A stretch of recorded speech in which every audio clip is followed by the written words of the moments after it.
Sunday, guys! And thank God, it's Sunday!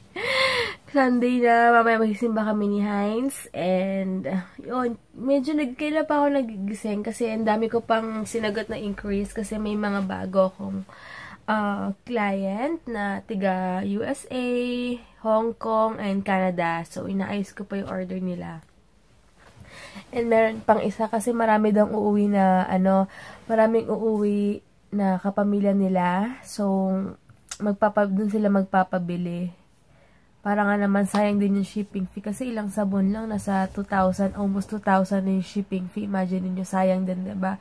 Sa 2,000 na, dahil mo ng product na mabibili. Kailangan. Parang sumakit yung lalamunan ko kasi kagabi, kumain ako inubos ko na yung caramel popcorn. Nabigay sa akin ni Bestie with almond. Grabe, ang sarap. Kaya parang yung lalamunan ko sumakit. Kakainis. Pero okay lang. Ayan. Tawag dito, magpe-prepare na ako ng breakfast. Hindi ko alam kung saan ako kakain later. Pero meron pa akong food dito. May ham pa ako. And yung salmon. Kaya lang, so kasi yung brown rice saan to? Gusto ko yung brown rice sa recovery food. Ang sarap kasi kahit na medyo pricey siya sa 55 pesos. Pero, ang sarap. Masarap yung brown rice nila. Nasasanay na akong kumain ng brown rice ngayon. Dati hindi. May quinoa kami dito. Yung parang pagkain ng ibon yung maliliit. Hindi ko kayang kainin. Si Heinz lang pa kumakain. Pero, baka pag tumagal, makayanan ko na siya. Kasi una ko natikman yun sa sa Detoxify bar, diba? Tapos, binigyan kami ni Tita Yana ng isang parang, ewan ko ilang kilo yon. Si Heinz ginawa, siya nagsaing kasi hindi ako marunong nung manual na saing sa rice cooker ako sanay. Mamaya masunog ko pa yung kanin doon sa manual. Kaya nung gabi, siya nagsaing and then nilagyan lang niya sa ref. Tapos, yun, iniinit na lang niya sa microwave sa work niya. Kasi meron naman doon. So, yun lang guys, and magbe-breakfast muna ako. Hindi ko sure kung makakapag-film pala ako kasi 'di ba, di pa ako nakakabili ng bumbilya ng namin, ng ilaw. So yung pang vanity mirror ko nandito. Check ko lang kung malinaw pa rin mamaya. Bahala na later. Pero gusto ko sana mag-film kasi may time. Hi Tita Nini, gamit ko na yung towel na binigay mo, and si Heinz gamit na rin yung brown. So, thank you so much. And ang kakaiba yung towel na to kasi super lambot. Ayan, and hi Tita Nini, miss you. Kausap ko lang siya kaya nagkakwento siya tungkol sa mga apo niya. Tawan-tawa rin ako, nakakatuwa. Napaka-bibo talaga. Hey guys, iniisip ko kung anong lipstick gagamitin ko since naka-plain lang ako. Baka itong Revlon na lang na to gagamitin ko. Itong Revlon Color Burst 215. Ayan, baka ito na lang gamitin ko kasi natamad ako mag-eyeshadow. Kaya ito na lang muna gagamitin ko. Kala ko may dumi ako sa so hindi ko alam gagawin ko sa hair ko. Bahala na later. And kakain muna ako ng lunch. Ang ulam ko is tuna. Hi guys, tapos na akong kumain and suot ko yung bigay sa akin ng necklace ni Ate Anonymous from USA. Yan. Gamit ko na siya kasi simple lang yung suot ko. White. Tsaka yung gamit ko lang na footwear. Nabigay ni Mama. Nakakahiyanin ko sa paa. Kailangan this week makapagpalinis na, makapagpa-manicure, pedicure na ako. And tignan nyo. Wait lang. Tignan nyo itong kuko ko. Putol-putol na ako. Yung dalawa, putol na. Ito, malapit na. Anyway, gamit ko pala ngayong liquid foundation is from L'Oreal. And yung powder din na binili ko before. And then yung BH Cosmetics na bigay sa akin ni Ate Muffin blush on. And may, tama. BH Cosmetic, tama ba? Cosmetics na blush on kasi kasama na siya sa eyeshadow. Tapos yung pinang contour ko is from contour and blushes din. Yun from It's All Girly Cosmetics. And hi, Tita Connie. I miss you. Sobrang busy lang kayo nakapag-PM. But anyway, gamit ko natin yung towel na bigay ni Tita Nini. Ayan. Ganda ng color. Pasensya na mahangin. Nag-electric fan kasi ako ngayon. And inaantay ko na lang ma-full bat yung power bank na binigay sa akin ni Ate Elaine. Para madala ko na siya later. Kasi hindi talaga abot. Hindi talaga kaya yung battery ko kapag full day ako nasa labas. Kaya kailangan ko talaga ng power bank. And, sa mga nagtatanong pala, last time, yung umalis kami ni Hines, yung nag-meet kami nila Mati, yung lipstick ko na Sephora na yun, bigay lang ni Mama. Wala talaga siyang nakalagay na brand, kaya hindi ko talaga masagot yung mga nagtatanong ko anong shade pag yun yung gamit ko lipstick. Kasi wala talaga, as in, kahit na sa harap, sa taas and sa baba, wala talaga nakalagay. From Switzerland lang nakalagay Sephora, yun lang, as in. Pero ngayon, yun nga nasabi ko sa inyo, Revlon 215. Hi guys, sobrang araw. Ayan, tinanggal ko muna yung case ng phone ko kasi medyo nanilaw na siya sa likod. Hindi ko na rin matake, parang andumi.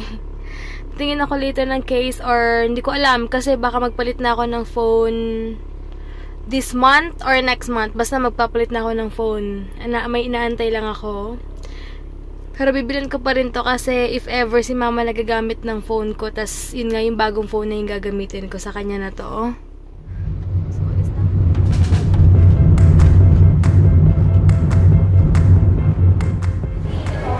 Muna ako sa Western Union kasi may kukunin ako from USA, may umorder.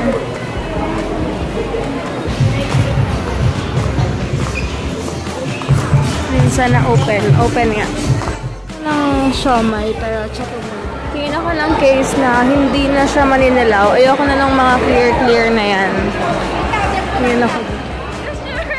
Hi guys! Nakakatawa naman. Nakita nila ako sa Smart and mag-end for ako. Randy, kakatuwa, pakasupport naman ako. So, yun, nakakatuwa naman yung mag-asawa. And pagtawag niya sa akin, parang hindi pa siya sure, baka doon kamukha ko lang. But, thank you po sa pag-approach sa akin. Ayan, pupunta na ako ngayon sa, papareserve na ako ng pepperoni. And ano,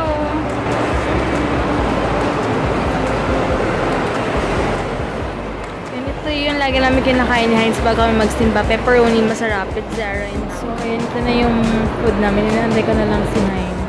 Hindi mo pala alam tong Photoseko. Ayan, tita, magpabili ako kay Hines. Make up, diba? Guys, dito na kami ngayon sa, sa church. Hindi ako nakapag-vlog kanina. Vlog talaga. Vlog kanina. Hey. Hey, we're just waiting for the service to start. Dapat nakaganda sabi na Hines, taas mo. Hindi naman ako mukha. Kind of faith. Because the thing is, every time God would say, do not be afraid, God acknowledges that we are afraid. And it's okay to be afraid. And God is not saying, don't be afraid because if you're afraid, you're not my son, you're not my children. It's just God is actually acknowledging, I know you're afraid. Don't be. I'm here. I would imagine the kind of stress Joshua would have during this time. 5 armies about to attack him. I mean, I would imagine, like, for example, the Philippines. You find out tomorrow, that apparently China, North Korea, Russia, and Malaysia or Vietnam is about to attack us in one day. I mean, imagine the stress that we're all probably going to have. I mean, no matter how much Miss Universe we win, it's not really going to win anything in this particular war. So the stress of that with Joshua, 5 armies are about to come. I don't know what I'm going to do. I'm stressed out. And so God gave them a promise, do not be afraid. I know you're afraid, but do not be afraid. Because I'm about to do something so big. I'm about to do something for you. Now let us understand when we talk about to set up something for someone. This is God's setup. This is God setting this up. Okay? Now looking back at this story, the original plan of Joshua when they entered Israel was to attack one kingdom after another. Because that's easier. I'll go to one city, I'll conquer it, and then we're done. We'll get more men from that, move to another city, conquer that, and then win again, and then probably take a rest for a day or two, and then move on to the next city. That's easier. That was Joshua's plan. We have a lot of plans. We have, mga buhay natin, pinaplano na natin hanggang maging lolo na tayo eh. And we have a lot of plans. But sometimes God would allow distractions, or He would allow something to disturb that plan. In fact, in this plan, God just disturbed the plan of Joshua and said, okay, you're not going to conquer the promised land one city after another. That's too easy. here are 5 kingdoms for you to defeat. O, 5 agad. This was a setup. God had a different plan. Now, let's look back at our lives. The time where our plans got interrupted by issues, by things that happen at work, things that happen between family members, relationships that gets broken, probably a sickness that comes into the family where everyone's, we're doing good, but all of a sudden there's this sickness or there's this financial issue that we all have to face. Isn't it possible that that was, or that is, if you're experiencing that now, is a setup from God? Not to punish you. God isn't punishing Joshua. This was a setup so that God can show Joshua what he's about to do and how big and powerful he is. Because sometimes our mind goes to, oh no, what's going to happen? I don't deserve this. Why is this happening in my life? And all of those things that really crushes our spirit. But if we look at our situation right now and say, Lord, this is a setup from you. So I'm going to trust you. And we look back into His promise. Now let me say this again. This is a promise from God. This is a word from God. This is not just random, positive thinking, mumbo jumbo. This isn't something, Lord, but why is this happening in my life? Lord, I made several decisions at work. I've went into several different relationships. Why do they all hate me now, Lord? Lord, this year they will not hate me anymore. Sinabi ba ni God na pasukin natin yung mga relationships na yun? Or maybe we're thinking, Lord, this year I'm gonna have my PS4, Lord. I'm gonna pray so hard so that my parents will hear this really, really loud. Lord, I am believing for PS4, Lord. Sinabi ba ni God? I'm not saying that's wrong. This is not about that. That's fine. If you have things that we're believing for, Lord, a car or a new house, that's great. But in this particular context, this came from a word. This was a promise. And if this is a promise from God, then we can take hold of that word. Do not be afraid. I have given them into your hand. Now, one of them will be able to withstand. It isn't just a promise. Hindi lang to promise. Because in John 10:9, after an all-night march from Gilgal, Joshua took them by surprise. Now, Gilgal is another source to not do anything. Lord, you promised, Lord, that my relationships will be fixed this year, that my relationship with my mom will be fixed, Lord. Then, Lord, I believe that, and I am claiming that. And God tells you, okay, you say sorry now. No, Lord. They say sorry to me. I will never say sorry to them. That's not it. When God promised you something, there's an action that requires it for it to happen. Lord, I'm believing for a good job this year. I'm believing for a good career. Lord, I know that this year I will, earn so much money in my new job so that I can bless your movement, church. I can bless the church, Lord. And God tells me, okay, you look for a job now. No, not exactly, Lord. I'll wait for the job to come to me. Yeah. Or maybe, Lord, this is the year that I will lose 10 pounds. I will lose weight this year, Lord, because I am believing for a healthy lifestyle, Lord. I am believing that I will be healthy now. Lord, bless this cheeseburger, God, so that every time I eat it, the calories, God, will be burned. Lord, anoint this donut, God, so that every time I consume sugar and carbohydrates, God, and it will make me lose weight. It doesn't work like that. I wish it works like that. I wish bacon is the healthy kind of food. I wish. But if we're believing that, if we're believing for our health, then there are actions that needs to be taken. We have to respond. And this is what Joshua did. Correct. Had a promise. He knew he shouldn't be afraid, but he needed to respond. So what happened after that? I don't know how this is going to happen. Lord, I am sick of something. Lord, my mom is suffering from a disease. I don't know how my mom will get healed. God, but I am declaring the impossible, that my mom will be healed, because we can declare the impossible, because the impossible has already happened through Jesus Christ in us. Every single day, we are living the impossible. every single day, every time we wake up, every time we breathe, Jesus is reminding us, you are living the impossible life because not everyone has that life. You have that life because of me. The thing is, even if I receive all the seemingly impossible things to happen in my life, but if this impossible thing never happened, then all those things are nothing. But I have this, you have this. So every time I come to God, Lord, if the most impossible thing happened in me, if every day I am living in the impossible, then Lord, this sickness is nothing to you. This provision is nothing to you. And this promotion is nothing to you. The salvation of my parents, the salvation of my family is nothing to you. Everything that I am believing for from you, God, is nothing to you. It's not a big deal to you because every single day I have seen the impossible in you, Jesus Christ. This is the God that we're worshiping. Ladies and gentlemen. Anyway, ganun ang message, guys. And yun na asawa ko finally. Hey! What's up, everyone? Hindi ko siya na, nagbadali kasi kami kumain and nagkwentuhan kami about sa plans then for, basta, tsaka ko na lang sasabihin sa inyo yung good news kapag official na siya. And pinagpipray pa namin yun. Pero hindi yung pagbubuntis ko, guys. About din sa work and sa ano yun. Basta para sa future namin. May pinagpipray kami pero naniniwala kami na if God's will, 100% bibigyan niya yun.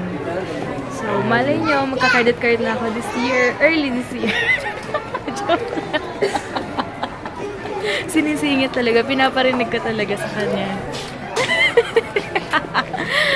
So, ayun. Ang tawag dito. And inaantay ko na lang nga yung phone ko. Siguro bago, hopefully and God willing, before kami mag-travel next month, may bago na akong phone. Inaantay na lang namin. So, yun lang. And kung kakain pala kami ngayon sa Butamaru, si Heinz kasi sabi niya, saan mo gustong kumain? Sabi niya, gumanon siya. So, alam ko na pag ibig sabihin, cute! Ibig sabihin, ano yun? Gusto niya ng something na ramen. So, Butamaru nga. Ano oras na ba? 8:37. So, abot pa kami till 9:30. Basta bilisan lang namin maglakad. Di automatic. Kaya muna. Dito tayo. Saan ba tayo? Sa baba ba tayo? Sa baba ba tayo? Dito ba yung Starbucks? Hindi. Sa baba? Okay lang. Dito lang tayo dumaan. Ay, bili na tayo ilaw sa bahay. Ayoko na nung ilaw natin. Ito na. Sige. Dito lang ako nakapag-film. Kulang yung ilaw ko sa vanity kasi ginamit namin muna sa room. Ito na kami ngayon sa Butamaru again. Saan kakanin? Spicy. Yung spicy. Guys, ayan. Ang lubot ng buho ko. Tignan niyo. Ano mo, Jel? Dati kalbo ka dito. Ito, anong sasabi mo? Saan yung kalbo? Dati, hindi. Saan? Yan, Dati niloloko ko Heinz. Kalbo yung dito ko. Pero tumubo na siya. Hindi ko alam kung bakit. Sobrang na-crave ko itong Butamaru. Sobra as in. Na-crave ko rin. So, yun yung order namin. Ang dami ng sabaw. Ay, may kasamang ka. Ayun guys, craving satisfied naman kaming dalawa. Just thank God, thank you, Lord, for providing for everything, not just our needs, but also our wants. And lagi naman tayong happy tummy. Thank you so much, Lord Jesus, for always blessing us. Yes, grabe. Sorry. Bakit yan? Kasi kabusogan. Sakto lang sa amin yung sakto lang sa amin yung talagang isang, ang dami ng sabaw, dinarigdagan talaga nila. Butamaru, super big servings talaga sila. Big serving yung bowl niya and everything. So, extra noodles, mura pa, 80 pesos. 80 lang ba? Compared sa Yushoken is 150. Oh, no? 150 tas ang konti lang. Ito ang dami. Tsaka yung bowl nila, maliit yung serving. Tsaka yung sauce, yung sabaw dito, sauce to. Yung sabaw, dinaragdagan nila kasi nasuki na kami. Tsaka may extra thicker broth. Oo. Pwede nyo naman request yun. And free lang yun. Yung mga for extra lang. The best talaga kung na to. Yes. Yan, tsaka Yushoken actually. So, yun lang guys. Uwi na kami and mag-aayos pa. Back to work and balik business na naman ako. And balik business na ulit. Back to kung saan-saan. Sorry, minsan hang ako kasi ang dami kong iniisip. Minsan parang nagla-lag and buffering yung utak ko madalas. Kasi nga, ang dami kong iniisip everyday. Like yung shipping. Alam niyo yun, parang nakaka-stress kasi ang dami nagpapaano. Nasa yung susi, ang dami nagpapatrack. Tapos pag nagsasalita pa ako, iniisip ko punong-puno. Pero alam ko naman na God is in control. Tutulungan niya ako kung ano man tong ma-resolve din lahat ng problem sa courier. Talagang nagkakataon lang talaga na nagkaroon ng problema yung Margo. Tsaka yung LBC. So, yun lang guys. Yan, tingin muna kami ng vitamin. Kasi naubusan na kami sa bahay eh. Sana meron dito. Meron daw. Hindi ko pa nakikita. Sanjal. Bili mo ako ng coconut juice. Magkano yung coconut juice na? Magkano yung coconut juice na dito? Pa-check na lang please. Yan, thank you. Coconut juice na. Ganero, you want? You want one? Yeah. Nagtanong din ako, okay na. 60? Meron din sila dito mga bread. Salad, pasta. Yung chocolate crinkles nyo, for 1 lang yan? Per piece? Oh. Yan, meron silang dito. Ano ba tawag dito? Ito ba yung parang may, ang tawag ito yung may gatas, parang pulbura sa loob. Ayan, nagsasaing na yung asawa ko ng quinoa. Hindi kasi ako marunong nito eh. Kaya siya nagsasaing. Sabi natin, Nox, alam niyo na yung tubig. Magaling na talaga to. Okay. Alam na yung water, hindi na nangangapa ah. 2 and ano yan? Tayo lang dumangulo. Ang galing naman talaga. Ang galing. Galing nga. Talaga. Ayun, nakakatipid pala siya ng baon everyday. Kapag may baon siyang... Imagine mo, bigay lang yung quinoa, bigay lang din yung thanks, salmon. Tita Yana! And thanks love kay ya! And kay Tita, asaming Mami Mimi. Sa Adelia family. Yes, thank you so much! Hindi ka ba ganun magpapasalamat? Bless na bless ka. Yes. Meron ka ng sagot na yung lunch mo. Yes. And kay Tita Nini, gamit na namin ang aming towel. Ay, sa'yo. Sa'yo nga to. Terno pala sa akin, violet, no? Super lambot kaya. Ay, sorry, kita na yung ni Heinz. Sige kay Tita Nini. Ay, Tita Nini. See you soon. Asyo, meron naman ako ito yung brief niya. Tita Nini. Ayun, tuwan-tuwa. Kakatuwa kayo si Tita Nini kasi diba bakasyon si Judy and yung si Benji sa summer. Tapos, pagka-pick up daw nila Judy, nagsumbong daw yung panganay na, parang pinakain daw sila ng chips ng lola nila. Nasaway. Nasaway.